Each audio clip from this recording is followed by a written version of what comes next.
Hi, everyone. Welcome to the No Guilt solution to managing it all in work, hopefully. Really lovely to see, well, not literally see you, but to see your names popping up anyway here tonight. Please feel free to use the chat box or the Q&A for any questions or comments, and I'll try to keep an eye on them and answer them all throughout the hour we have ahead of us. And if I miss something, if I get too immersed in my own slides or whatever, I will make sure to read all of them and get back to anybody if I haven't covered your questions. But hopefully, we will get through them all. And you can also reach out to me afterwards, also if you want to follow up on any of what I have to say. And we'll get started. I kind of normally hate. Hi, Susanna. Lovely to see you. It's nice to see people from past and present, and some of you have been to a lot of my webinars before, and some of you are brand new. So it's really nice. Hi, Lucy. Lovely to see you. We have people calling in from the UK and from Ireland, and there might be somebody from Canada on here as well. So a global audience, and isn't that one of the things that's so good about this brand new world we're in, that we can do these things without even leaving our house. So some of you will know that normally the program I run is the No Guilt solution to managing it all, and that kind of encompasses. Sorry, I'll turn on my notifications on my phone. One of the distractions that we should not have in work if we want to get through it all. So that's that's Irina saying hello there. Hi, Irina. Just make sure that she's actually. 1 second. I think somebody might be trying to.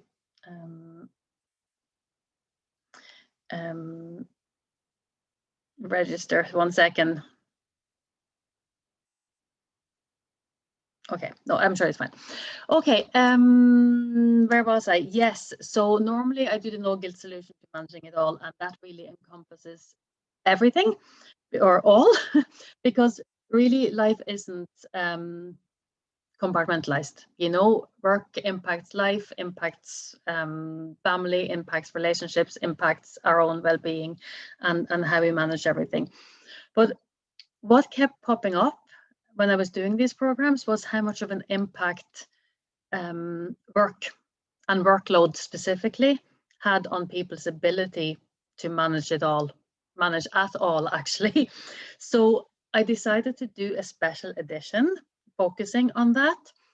And I think when I first kind of floated that in one of the groups, and people just went, yes, please do this. So it's a bit sad that we have to that we feel so overwhelmed that this is so welcome, but you know what, it is what it is, and that's part of what I'm teaching here too, that sometimes we just need to look at what's in front of us and deal with that, okay, and make the most of it. So I know we have people from a lot of different industries, a lot of different positions, anything from senior managers to individual employees. We have people who run their own business. We have a good few people from HR who, you may well be here from your own accord. We're all overworked, or maybe you're looking for some tips to bring back to see how you can better support people in your organizations. And I do also do organizational work. So if anybody wants me to come and do talks or workshops in your workplace, just ping me afterwards, and we can see what we can set up. Okay. I will talk a little bit about individual responsibility versus corporate culture and environment, because that's important. And for those who run your own businesses, I know in some ways we have, sorry, I will just, okay, so sorry, somebody is trying to get in and I'm just going to help them to get in. Sorry, we need to make sure Somebody is trying to get in from LinkedIn, and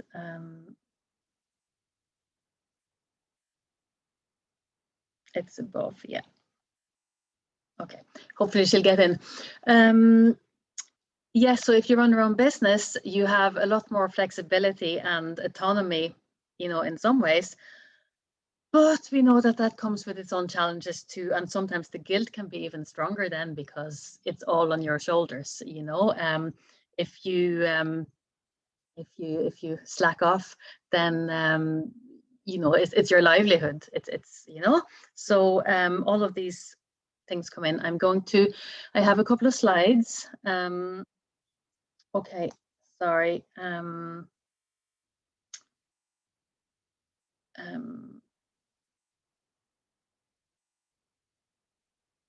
don't know if I can send her the link.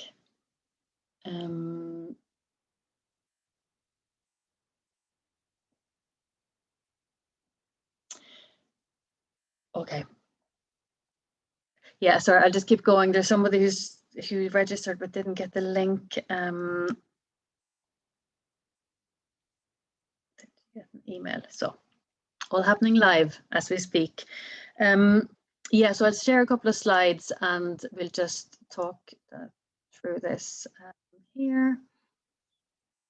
Always panicking when I'm presenting, even after all this time. Can you see my screen? If somebody could just give me yeah, excellent. Everyone can see it. Perfect. Or at least if 4 people can see it, I'm presuming everyone can see it. So okay, this is my famous overwhelmed women slide. So give me a few hand raises or yeses if you can relate to these women. Yes, and this is always a rhetorical question because every time everybody goes yes, and for a while there at the steering wheel with all the little post-its for soccer practice and whatever, we didn't have to do that for a while. But my son's soccer training was back on last night, and I was sitting there in the car park going, "Yep, now it begins." I have a friend of mine who has her Wednesday afternoons are now chock-a-block with soccer and football and hurling or whatever, and she goes, "Where did my life go?" So I think it's important that as life goes back to kind of like slightly more normal, we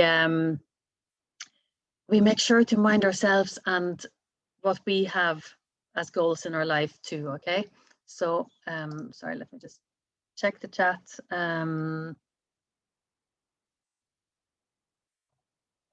Okay. Oh, Kathleen, no, you're fine. It's definitely you. I saw you come up. So anyway, I will include this slide in my presentations until we get to the point where we look at this going, why is she doing all that for? So I don't think I can retire quite yet, but that's the goal. Okay, so here is the caveat on individual responsibility that I always make, because I am a psychological coach. I work with mindset, but it's not up to us to fix all of this on an individual level. Okay, this is not another thing that we should put on our shoulders. There's a lot of structural change that needs to take place and that we need support in, and that's this is not another thing that we need to go to courses to raise our confidence levels or whatever it is, because we kind of know what we need.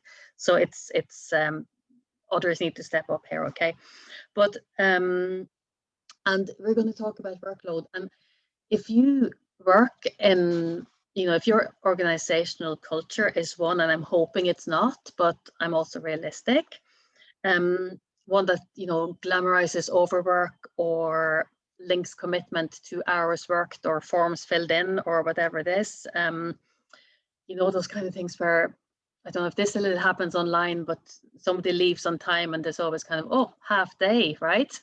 Or everyone talks about how busy they are. or, you know, she's really good, but you know what, she leaves on time every day, so I'm not sure how committed she really is. Or even they can't really say this, but thinking that, well, she's pregnant again now, so, you know, I'm not really sure we can count on her long term. Okay, those things are real. And you can try then to set your boundaries and manage your time, and, you know, be convinced of your own commitment and ambition all you like. That might fall on barren ground, to put it that way. Okay, and I know from experience that even companies that really try to be forward-looking and flexible and see the potential and the strengths and the you know, play the long game here, it can be really hard when you come down to annual reviews and promotion cycles, or, you know, whatever it is, to not fall into those old school organizational patterns, because they're familiar and it's easy and it seems tangible and measurable. Okay, so I just want to say that I am hoping that we see a change, that flexible attitudes to work, and not just flexible hours, but also, you know, that we look at outcome rather than, you know, hours spent in front of a computer in the future, and that benefits everybody, because it's not just women. Men need to be able to leave work early to look after family as well if they have to, and they should.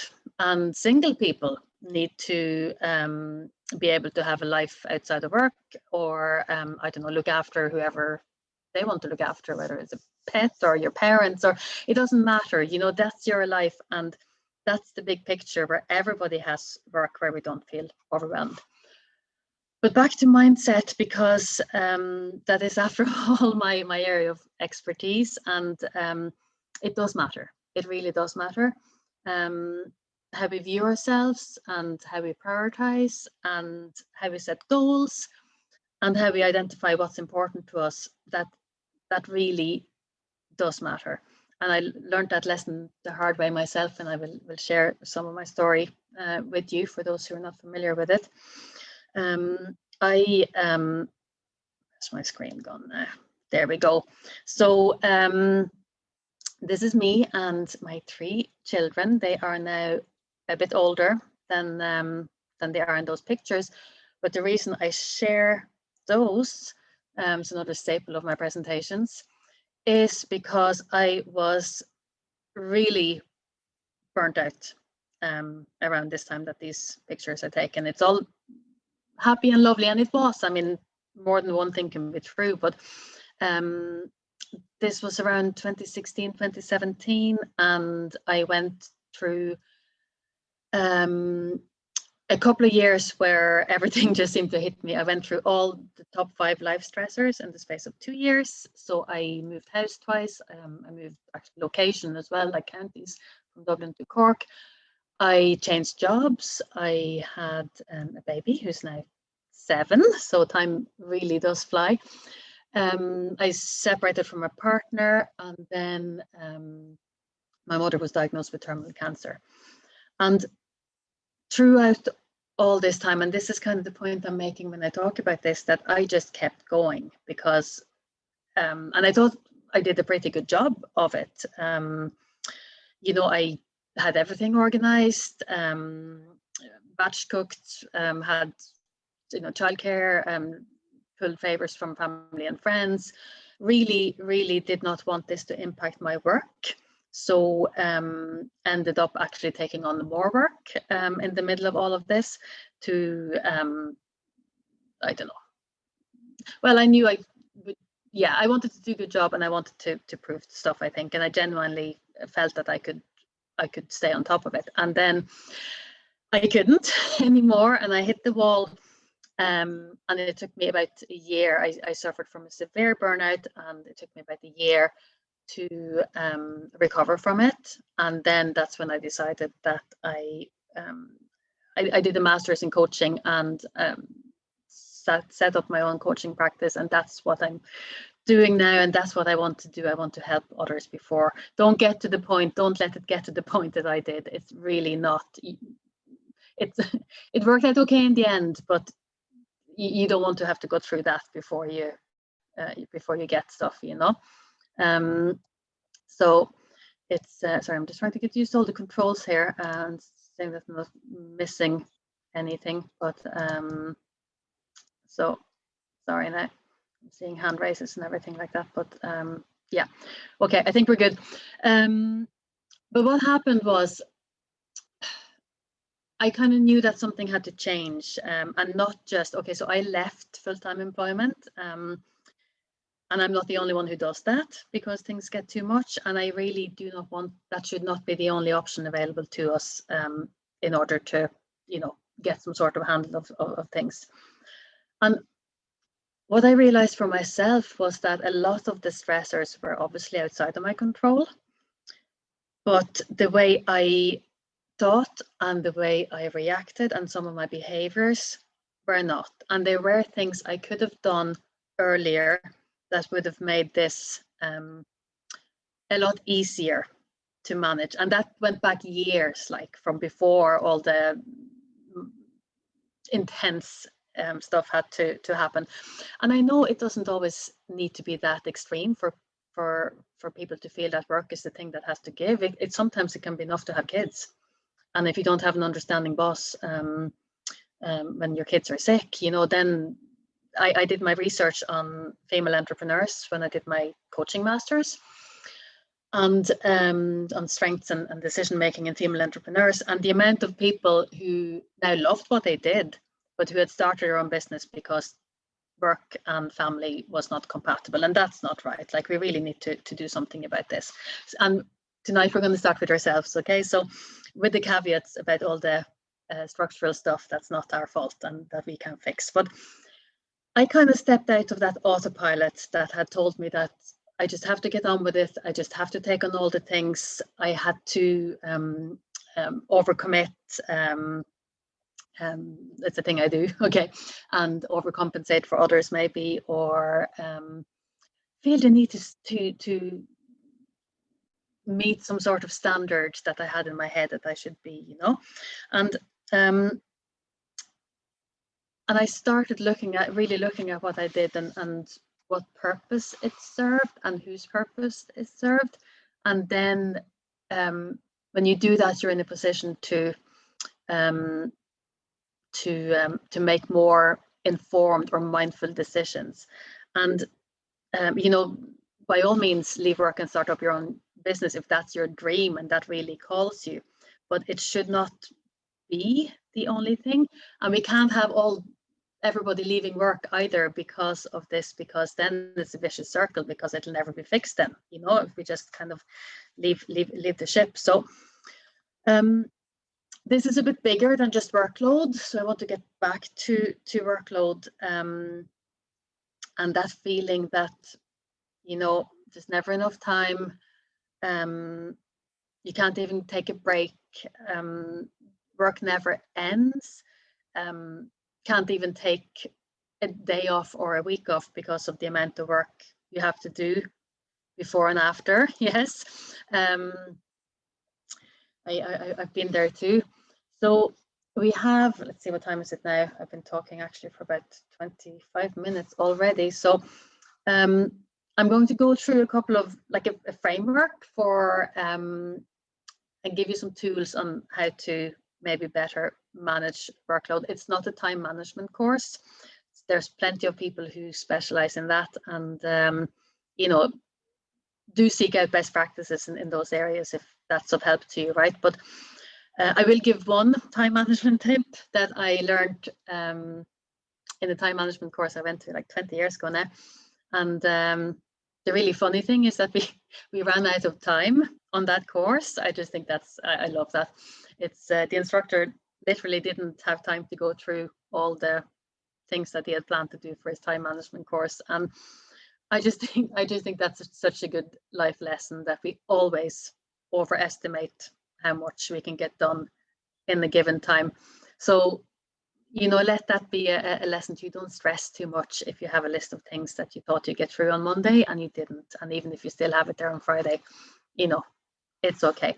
But we are going to look at the bigger picture and challenge ourselves a little bit about what our work lives need to look like or should look like, and challenging the perception that we have to do everything that's thrown at us, and also challenge the perception that that maybe we can't control things and don't have any autonomy. Okay. It's going to be different to all of us why we take stuff on. Some of us are people pleasers, some are like me, I have to, overcommitting, wanting to be flexible and easy to work with, and I want people to say, yeah, sure, give it to Ingrid, she'll be great at this and she'll do a good job, and there won't be any problems. There's a pride there, but and a lot of these things are hard because we are good at them and they're linked to our strengths and very often our values. But like everything else, they can be overused and then they don't serve you anymore. And that's when you have to kind of stop and think, is this really, do I really need to do this now? And this really what we need to do? So the no guilt solution to managing it all in work, there's obviously not a solution that I'm going to hand to you. I'm going to give you a series of tools that you're to use them in a way that works for you, that serves you. And I'm happy to help. And I'm going to share some news as well about the group program that I'm running starting in May. So I'll give you more details about that at the end of this. But for now, I'm just going to go through that framework that I'm hoping that you can implement a little bit of. And the guilt kind of goes away when we make more deliberate decisions because it doesn't have anywhere to hide then. Guilt thrives on secrecy, or maybe not secrecy in this case, but like maybe lack of investigation and trying to find out what it's really about. So yes, this lady here is all about setting intentions for your work. Okay, this is your first exercise. You don't need to do it now because we don't have time. I could actually literally do a 2-day workshop on this, but those of you who've been to any of my work before, I'm big into setting your vision at the start of anything, and this is really part of that. It's just a work-based one. What I mean by setting your intention is what you want to achieve in work. What's your ambition? What you want to get out of it? Where do you, like, looking back in 12 months, what will you have wanted to achieve? And I know we've learned over the past year that some of those plans obviously need to change, but it's not about that though. Like, that happens, but it's something about, what do you want your legacy to be? And how invested are you in what you're doing? Is work something that just pays the bills, that you're not really committed to? But for now, it's fine. I'm hoping that it isn't. But I'm also realistic, and I know that is the case for some people. In that case, you might want to ask yourself, how much do you want to invest in it? But if it is the case, I'd love to talk to you also to see what it is that you really want to do and how can we make you get there, okay? So picture your perfect workday, in your current workplace, and really visualize it. Like, what are you doing? What does your day look like? What are other people doing? What's the atmosphere like? Those of us working remotely, there's still an atmosphere. Those of you who are on site, whether it's in schools or wherever you are, what's the atmosphere like in the workplace that you're in? What's your longer term vision? And the reason I'm asking you to do this is that if you don't have that clear, you're just going to keep fighting those windmills in work, and you might just be busy without actually getting to where you need to be. And I know that's tricky because a lot of that is outside your control. You might be handed tasks or have expectations set on you from various people or institutions or whatever it is, okay? Or but if if you don't even know what you want, then you're really fighting a losing battle, you know. So at least give yourself a fighting chance here, because work is kind of endless. It never stops. It's never done. It's like sand or water, like it expands. It will find its way through the cracks or, you know, whatever. It just gets places. It's never a question of, you know, if I just work 10 more hours this week, it'll be fine. Or yeah, if I work the weekend, I'll be on top on things then come Monday. Like, unless it's a project, obviously, that, you know, the deadline is at 5 o'clock on Monday and you can't physically meet that unless you work the weekend. That's different. That's not what I'm talking about. I'm talking about that kind of ongoing endless work. So this is really, really important to do. Okay, do this with your teams, do this with everybody, you know. No matter what your vision are and how clear you are on it, you need to take breaks, and this is really hard. It's hard to take meaningful breaks, but you're not going to be efficient. You're never going to get through it if you don't. And it's hard because when you're rushing, when you're on that stress, when your stress hormones are taking over, and your adrenaline is going, you're not going to want to take the breaks because your brain is going to tell you that you don't have time. But you kind of need to be kind of like an adult in your own life here. And actually, kids are much better at this than we are. So maybe if you just go back to being more childlike, and maybe trying to be the adult is the problem here, actually. But you know, you need to pull yourself up and say, I'm going to take this break, because you need to intercept that the inefficiency that being busy is going to give you, because you will stop at some point being efficient in work unless you take those moments to breathe. And you need to start recognizing what's the trigger that tells you that now you just need to stop. For me, I know it's very much if you know, when I've stared at the page for 5 minutes and I still haven't a clue what that paragraph said, you know, or checking my emails is another one, where if I've about 5 different email accounts and I go through each one of them to see, is there a new mail? Or scrolling. Scrolling is always a sign that that your brain is kind of going into battery saving mode and is really not just going to do this. So you need to take breaks. The good news is that research shows that it's better to take a lot of shorter breaks throughout the days than to save it all for like a yoga class in the evening, which is great if you can go to it, but if you can't, and you kind of go in, well, I can't even do that, so what's the point in doing anything?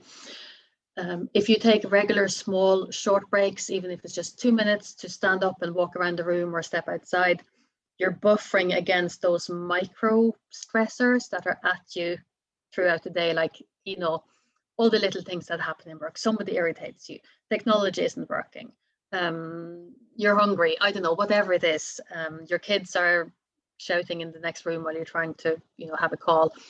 My kids are actually really quiet. I've bribed them with sweets, so I'm hoping they'll last the hour with those. But yeah, so do this, and this is my another staple of my work, and we're actually going to do this now. You've been listening to me for half an hour. We can't even see each other, so I want you all, and I do this in all my workshops, I want you all to take three deep breaths in through your nose and out through your mouth. And out. If you're familiar with any yoga or mindfulness work or anything like that, you're familiar with this, but do it again.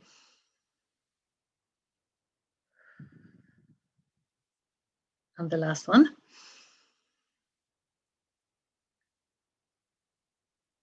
And go. And actually, let's get some interaction. How do you feel just after having done that? Any impact? Susanna feels great. Yes. Yeah, it feels good, feel more relaxed. I just find that it centers me.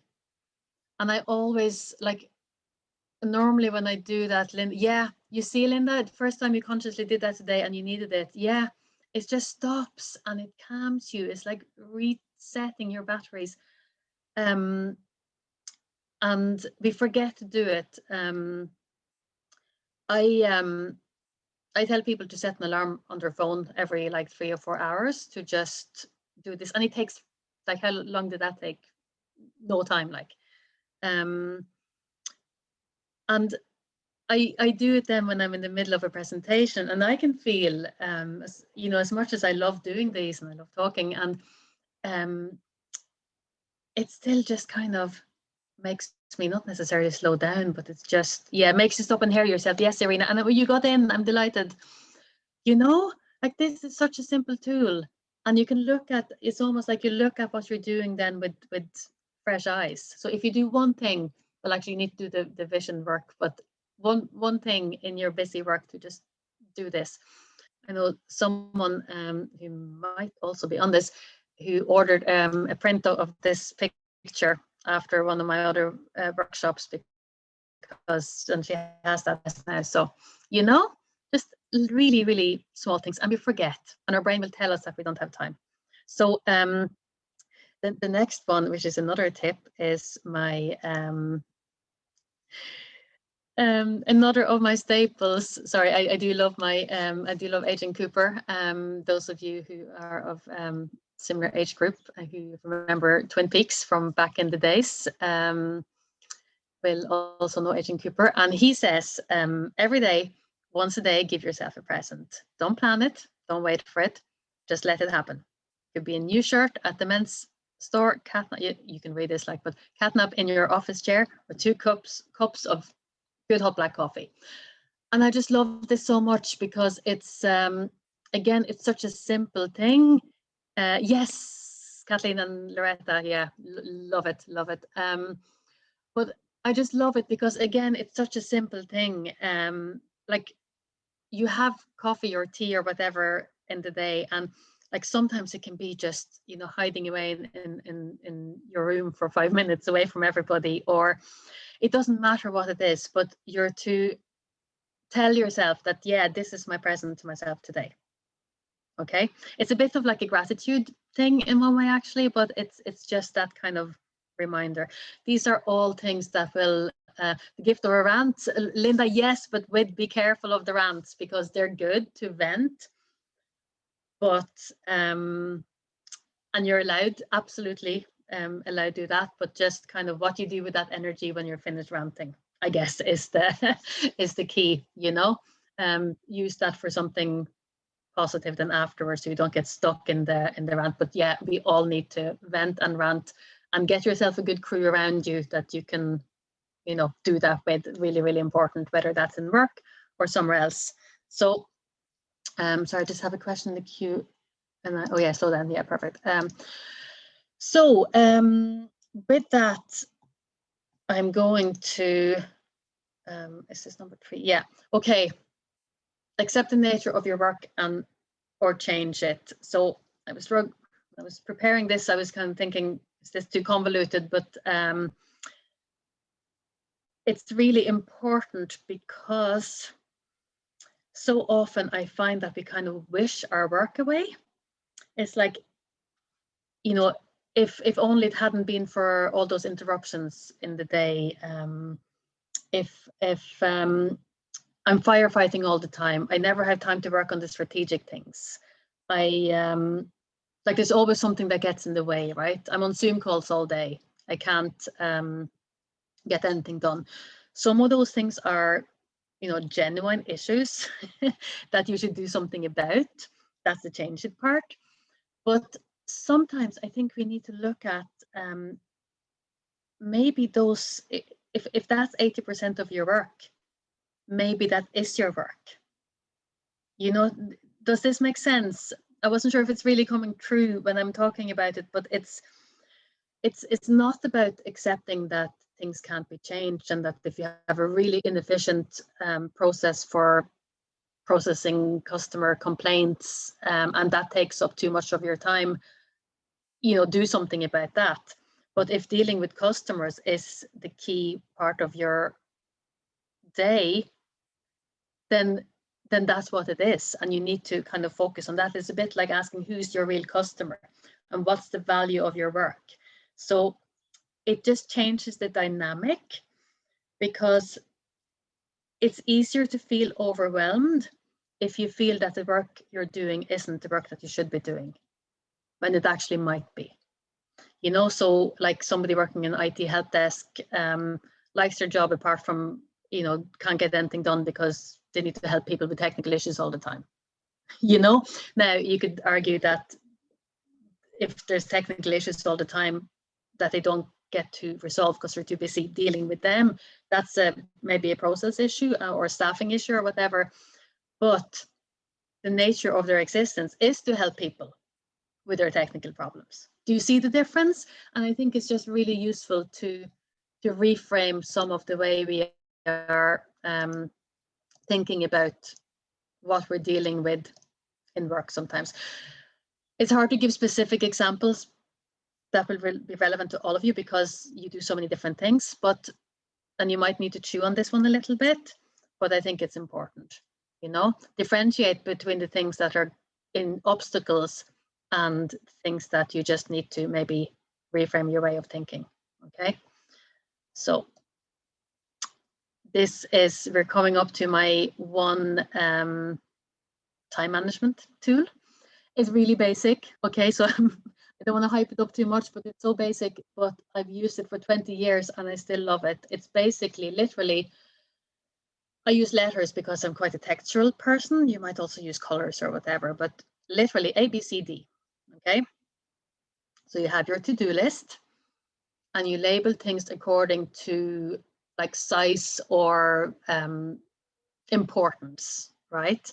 Like the A's are like your big chunks of work that really are going to make the difference, really going to have an impact. They're quite sizable, going to take a lot of time and resources and energy, even if it's positive energy, but like these are big, yeah? You can't have too many A's, because they're just going to take up too much of your time. You're never going to get them done properly, okay? The B's are like the one step below, so still important, good size work needs to be done, but you could probably take off a couple of them. They're more manageable than the A's, yeah? C's are smaller again, and then these are like the small little things that you can just, do as you go along.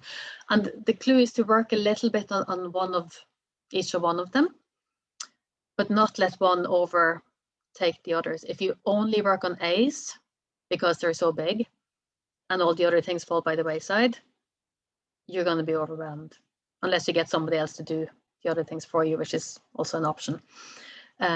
If you only work on D's, you might be super busy. Like my D this week is to clean up my email inbox, okay? Because it really needs to be done. Not urgent, but I could probably spend 2 days doing it, and I could be super busy doing it. And then complain that I didn't have time to do like my A, which was this webinar this week. I wasn't going to do 2 of these because I knew that would be too much for me. So it's, you may have other systems that work well for you, but this one, I just love the simplicity of it. And also because it's a great visual tool for telling you how you're prioritizing and how you're spending your time on it. Okay, it's a bit of a reality tester. So if everything is an A, you can't actually get that done. I think sometimes we don't actually realistically accept that we have too much to do, because that might also be the case, leading me to this one, which is another super important one. Time and energy are not the same thing. I know I've had this conversation with a few of you. It's sometimes we think this works both ways. Sometimes we have tasks that are actually quite quick to do. You know, when somebody else is going, will you not just do it's just 5 minutes? Yeah. If that's like a really soul destroying task that really gives you nothing back and you actually hate doing it, it doesn't really matter. Well, it helps that it's quick rather than long, but still, it will still sap you of your energy, and you need to be really mindful of this. Try to, as much as you can, reach for things that that energize you, that you're good at, that you find joyful, what you like best doing in work, you know, because the more energy gives back. If you work on, allow yourself to work on things that are that you find interesting, that excite you, and again, I know some of this is outside of your control, but what's to say that you can't have a talk to your boss about, you know, the project that really excites you and that you'd love to work on?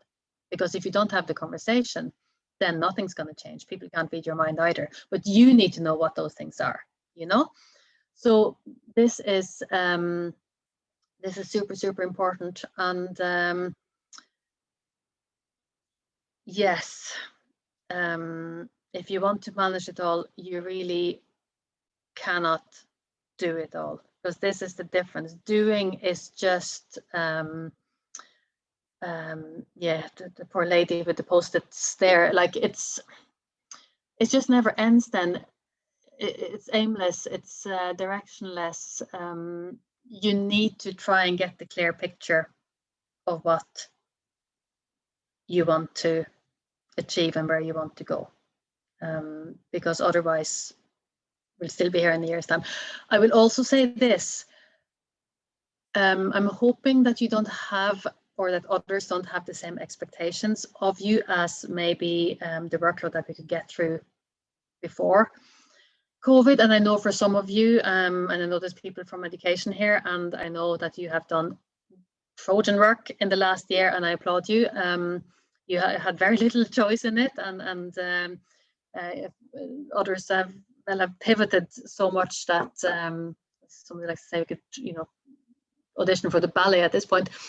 So I'm not trying to kind of minimize the realities that some of you are facing, okay? But I was reminded of it today because I had a couple of things on this afternoon. I just needed to give somebody a lift, and it ended up taking a bit longer, and I was driving around, and I came back and I was exhausted. And that to me was a reminder that I'm actually not running at 100%. I think I am, because I'm here at home, I'm working from home and whatever, but things, we're all a bit fragile, you know, depending on our circumstances, but I think we all are a little bit fragile, and, you know, we are living through a pandemic, people, so please be kind to yourself. And also, if you're if people around you need reminding of that too. For those of you who are in decision-making positions and in organizational kind of maybe management positions, see what you can do as well to make sure that this is that there's psychological safety in your workplace, so that if people are finding things hard, and I know again that loads of good stuff is happening here, so there's we all have different experiences here. I know a lot of organizations are doing a lot of work to make sure that people are, you know, happy and safe and looked after. So that's it for the slides. I'd love to hear from some of you. I'm also going to tell you about a 6-week group coaching program that I'm going to start on the 20th of May, because I've really been thinking about how I can reach most people. Okay, so I'm doing webinars, I'm doing one-to-one coaching, but I love groups.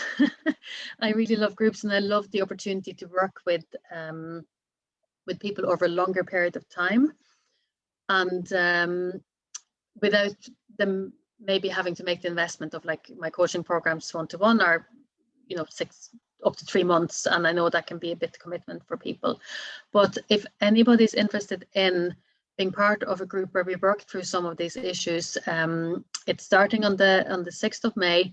I'm doing an early bird price for it for €375. It'll go up to 550 then after that. And I would love to chat to some of you about it if you think that this is something that you'd like to be part of. It'll be around the same kind of ethos and that I'm doing all my work on: kindness, compassion, but a bit of challenge and a bit of action as well. Okay, so let me know if you want more information about this. Okay, and we have 10 minutes. I would love to hear from some of you on what you have, any thoughts, any pressing issues. One thing I haven't talked about is boundary setting. That could be another webinar in itself, but if that's useful for somebody, I can do a little bit on that. But anything else, just pop it in the chat to see. And then how are people doing? You know what I mean? Are you coping? Are you finding it hard? Is it a good day and then a bad day, or, you know, overall?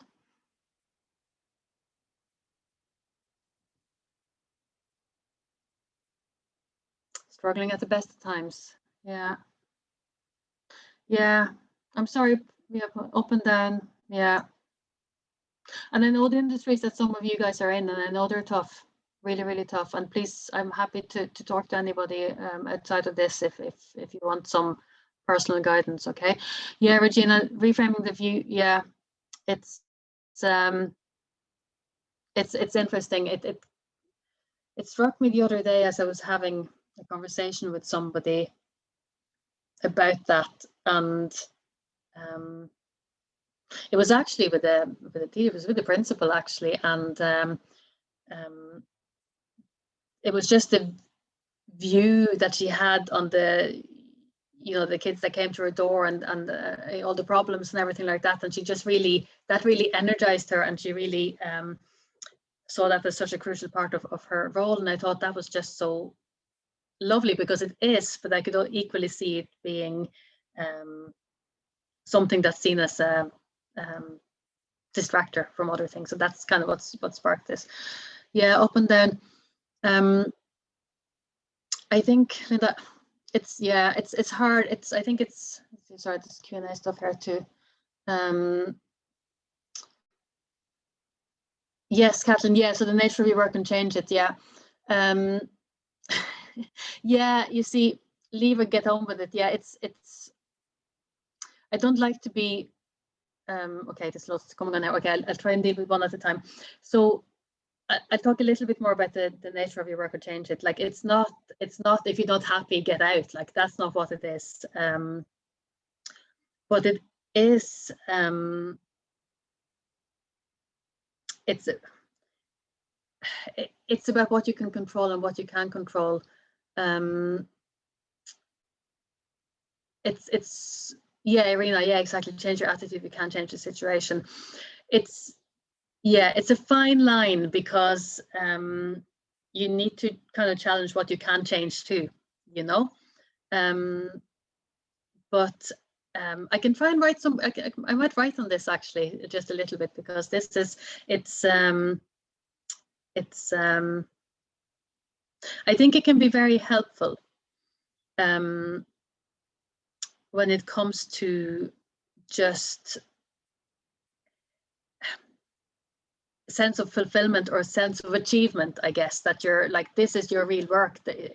Your work isn't all these other things that you think you should be doing. This is what you should be doing. Yeah.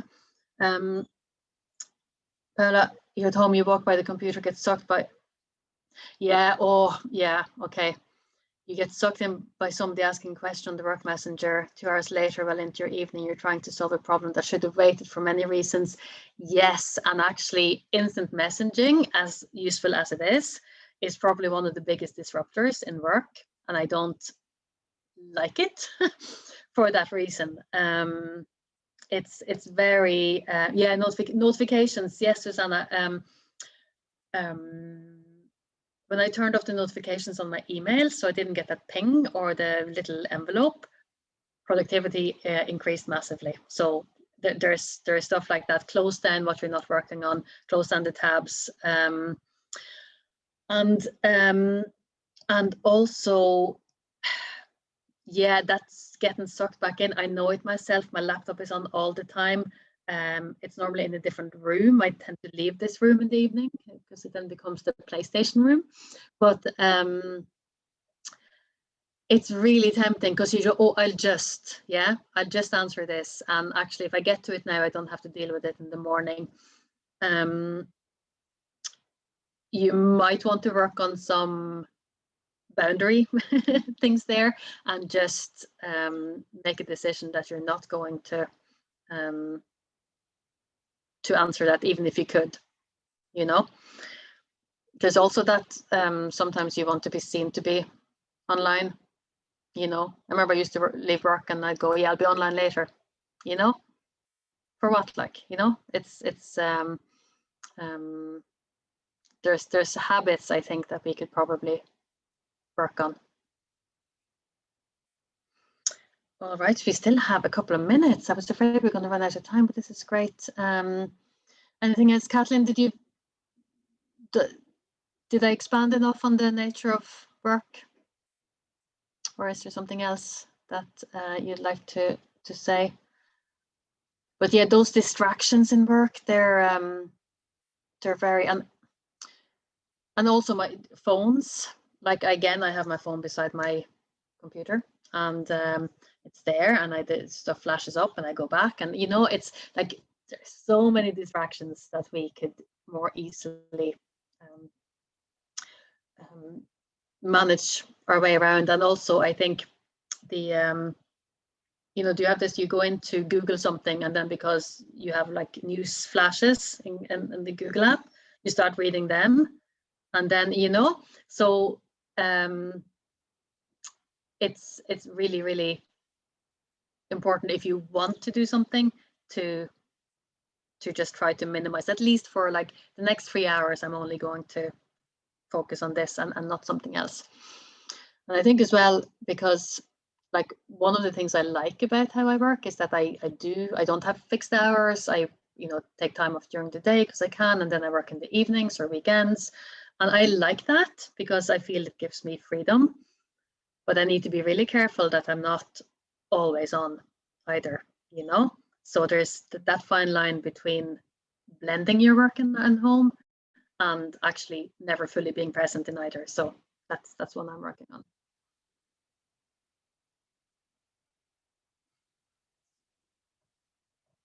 Okay, any last questions? I'll happily take them. If you think of anything after this, I have recorded this session, so I will put that up somewhere. I don't know where yet, so you can always watch back.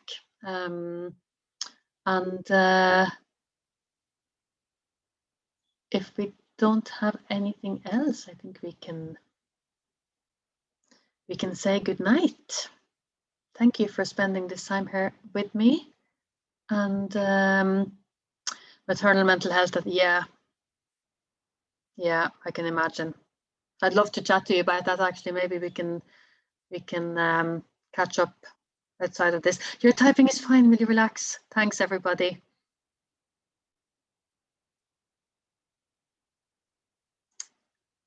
Lovely. Have a good evening, everybody.